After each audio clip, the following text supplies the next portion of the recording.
Oi, galerinha, tudo bem com vocês? A prof também está bem. E hoje nós vamos para mais um vídeo de história. Vamos ter mais uma aula sobre isso. Então, já viemos falando sobre o direito à saúde, alimentação, certo? Já vimos as questões das pandemias e como isso evoluiu hoje, né? Com a cura, com os tratamentos. E agora nós vamos para um outro assunto que a gente também precisa saber bastante sobre isso, que é o direito ao trabalho. Então, assim, o trabalho, ele é fundamental para que todos nós, a gente possa suprir com as necessidades, certo? As necessidades diárias do nosso dia a dia. Como é que a gente vai conseguir uma alimentação, por exemplo, comida, se a gente não trabalha e não tem dinheiro para comprar? Como é que a gente vai poder comprar um remédio se a gente não trabalha? Né? Então, o trabalho ele é fundamental para a nossa vida. Além, né, de estarmos convivendo com outras pessoas, em outros ambientes, de estarmos aprendendo, isso tudo é o trabalho, né? Tudo isso a gente tem no trabalho, nós temos na escola, toda essa troca. Então, a gente vai estudar isso, certo? Como é que o trabalho, ele impacta na vida das pessoas, certo? Por quê? Porque cada pessoa escolhe um determinado tipo de trabalho, certo? Então, assim, professores, né? Eu escolhi ser, esse é o meu trabalho, certo? Diarista, que limpa a casa, ela também escolheu esse tipo de trabalho, né? É um trabalho, é uma forma de trabalho, precisa ser valorizado, precisa ser respeitado, né? Quem administra uma empresa é um outro tipo de trabalho. Aí vai também do que a pessoa gosta, do que a pessoa quer, né? Do que a pessoa estudou para isso. Que para a gente ter um trabalho, a gente precisa estudar. Uma diarista, às vezes, não estudou, mas é um trabalho, né? Então, a gente precisa valorizar isso, né? Aquelas pessoas que fazem artesanato com a mão, é um trabalho? É um tipo de trabalho, né? O caminhoneiro que dirige caminhão, as pessoas que fazem Uber, táxi, isso é um trabalho. Então, é isso que nós vamos estudar na aula de hoje, certo? Então, a prof vai colocar a apostila, peguem lá a apostila na página 237, que nós vamos estudar sobre isso. Vamos lá.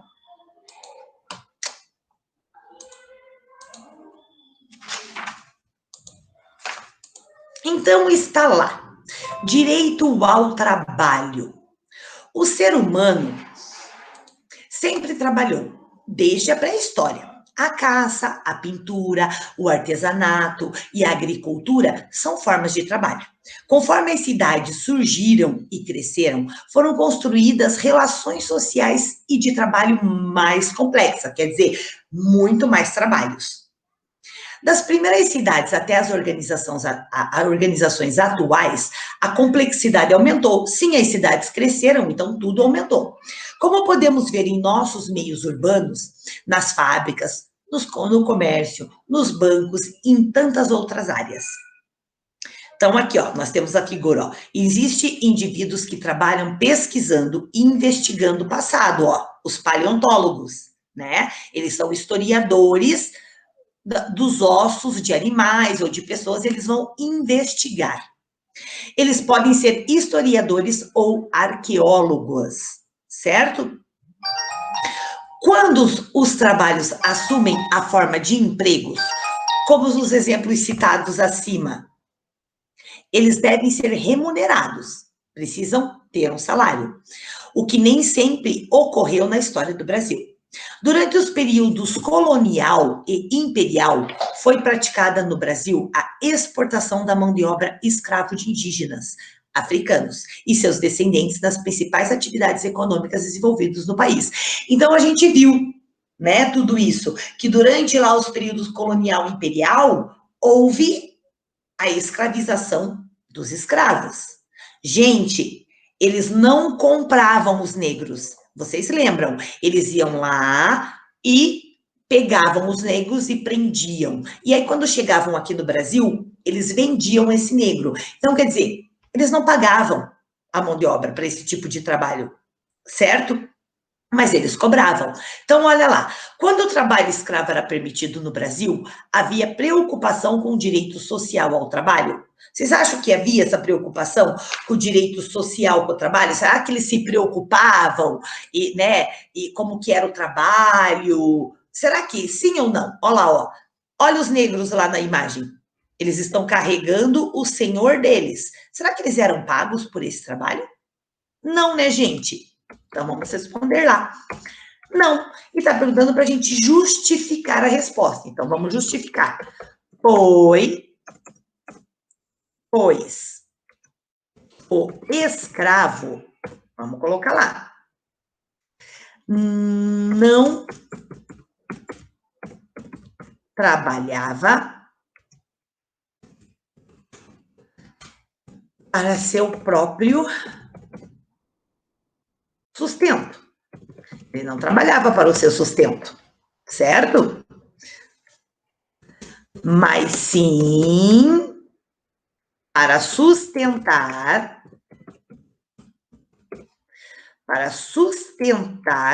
o seu senhor, né? Esse trabalho não gerava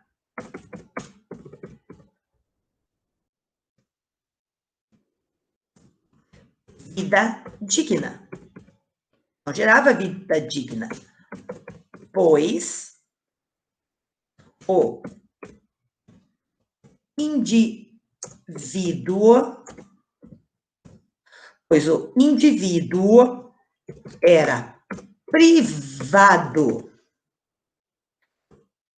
de sua liberdade. Então, olha só, quando a gente trabalha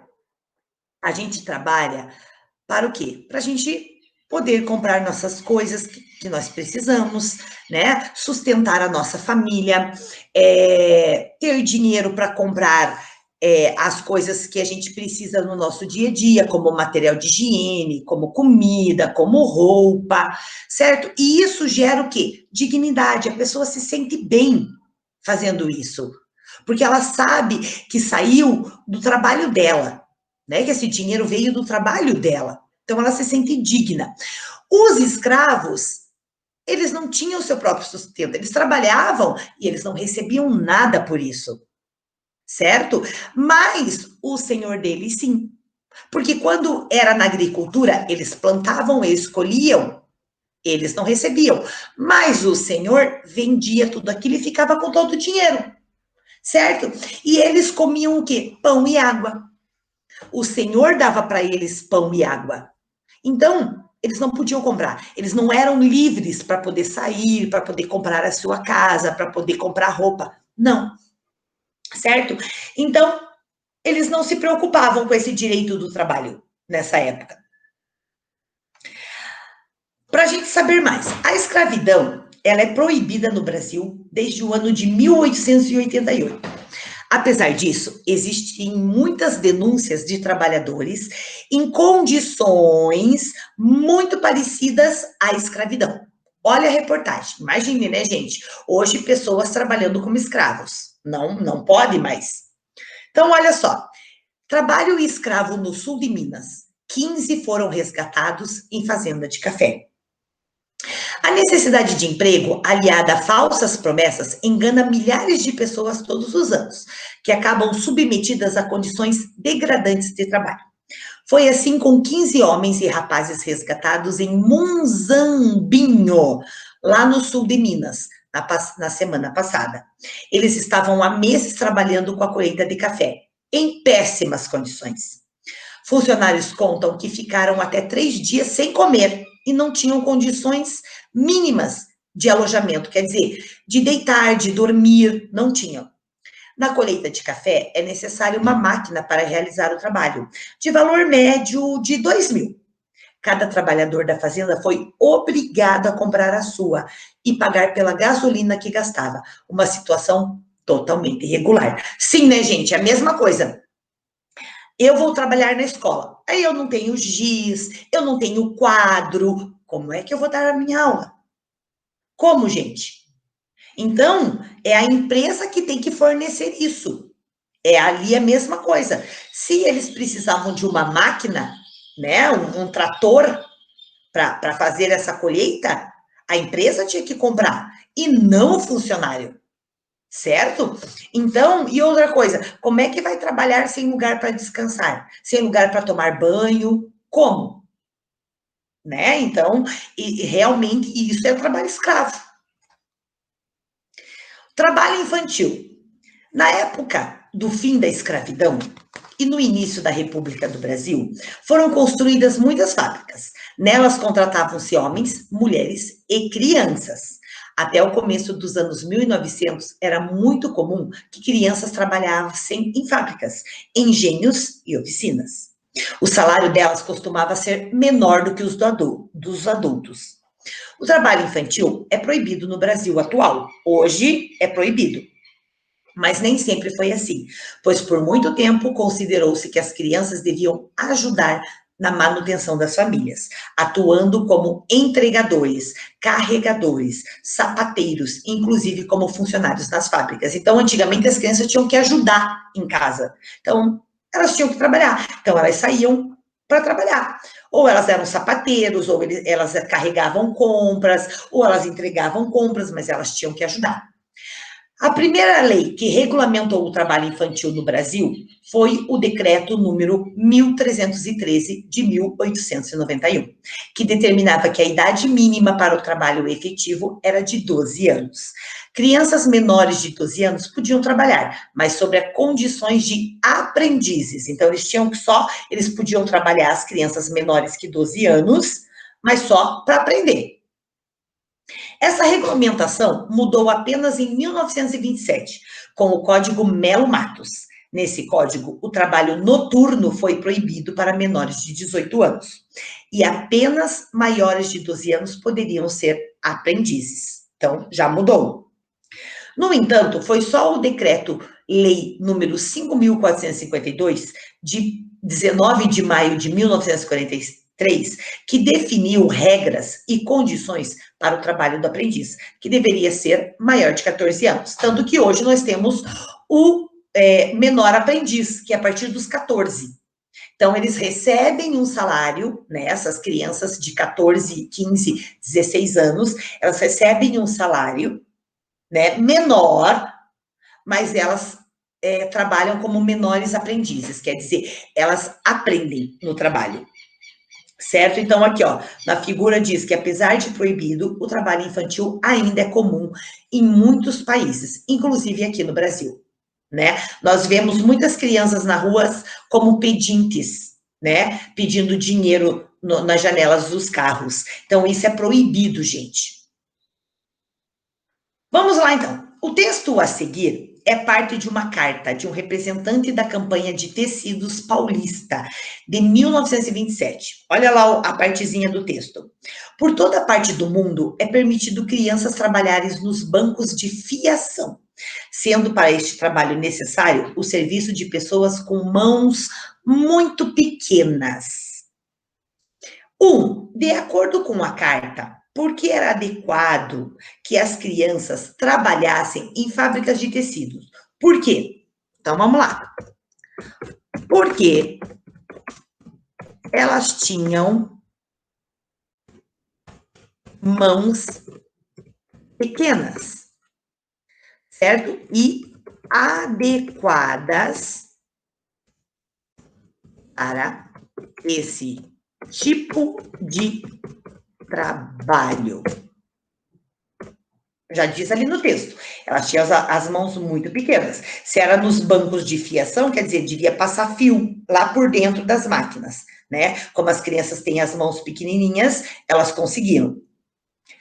2, atualmente os donos das fábricas podem contratar crianças? Não, hoje não podem mais. E tá para a gente justificar a resposta. O que a gente coloca? pois o trabalho infantil é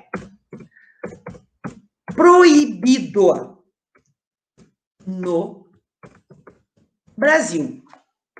Aí, hoje não podem mais, né?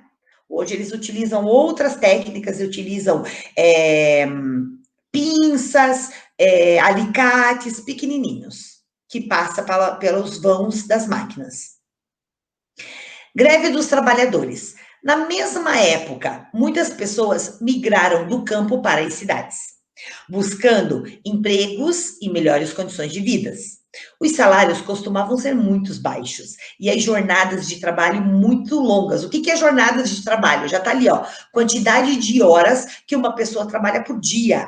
Existiam pessoas que trabalhavam até 16 horas por dia, né? Então, era muito tempo que a pessoa ficava trabalhando. E o salário era bem pequenininho, então acabava não compensando. Com o tempo, trabalhadores passaram a se reunir e a exigir melhores condições de trabalhos e salários.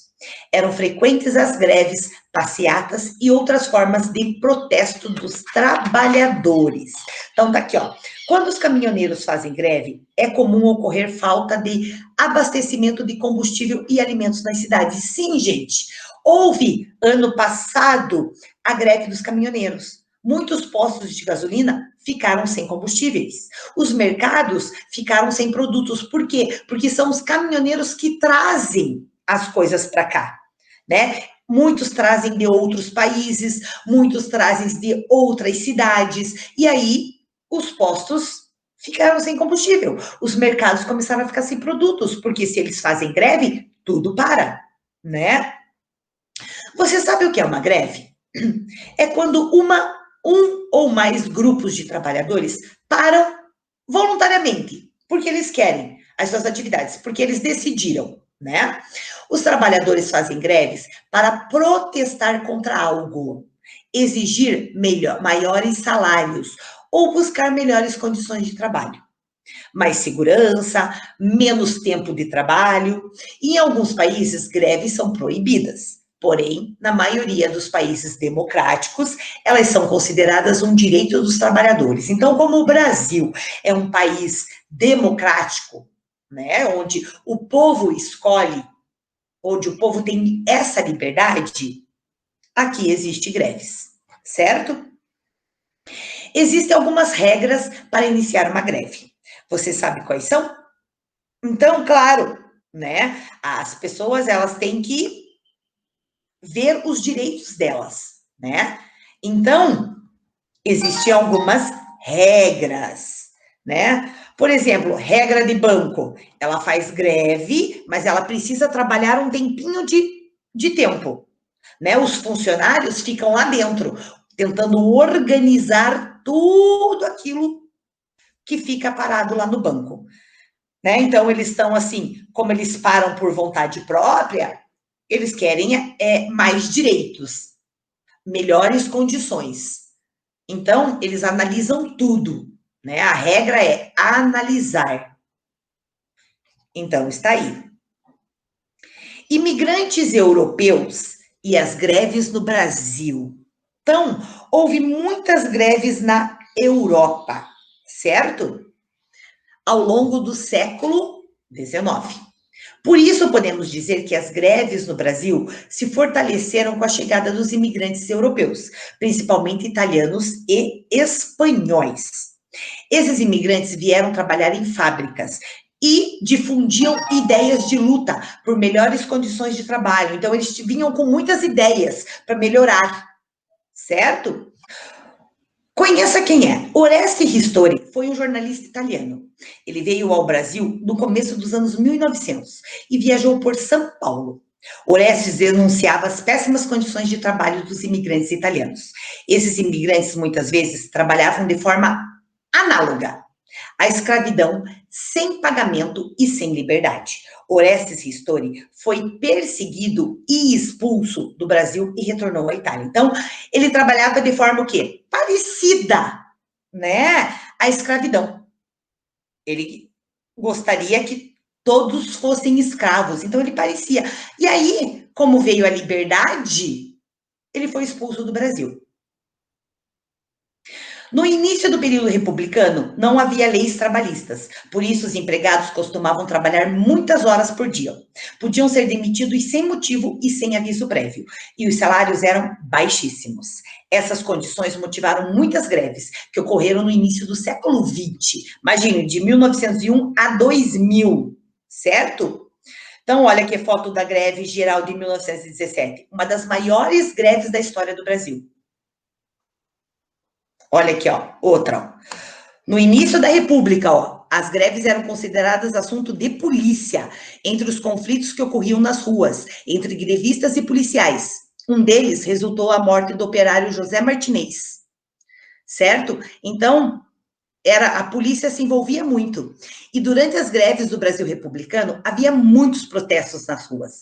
Era comum que ocorressem conflitos entre grevistas, policiais e empregadores. Muitos grevistas eram presos ou demitidos. Alguns grevistas imigrantes eram expulsos do Brasil.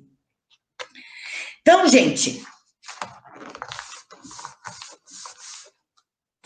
a nossa lição de casa. Com a lupa na mão, então está aqui a nossa lição de casa, né?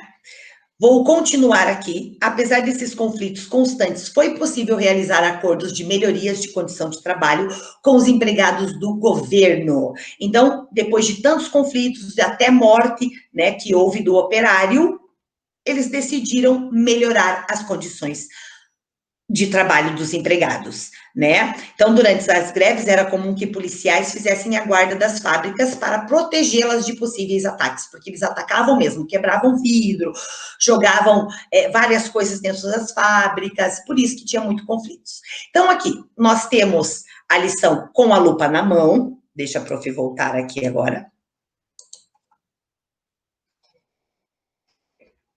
E nós teremos também a ficha de atividade, que a prof já até marcou aqui, da página 131 e 132, onde fala só sobre os direitos do trabalho, certo? Então, era isso que a prof queria explicar para vocês. Próxima aula, nós vamos continuar com o assunto, e aí a prof explica muito mais como veio essa história, certo? Então, era isso. Ficamos por aqui, beijos a todos, e até o nosso próximo vídeo.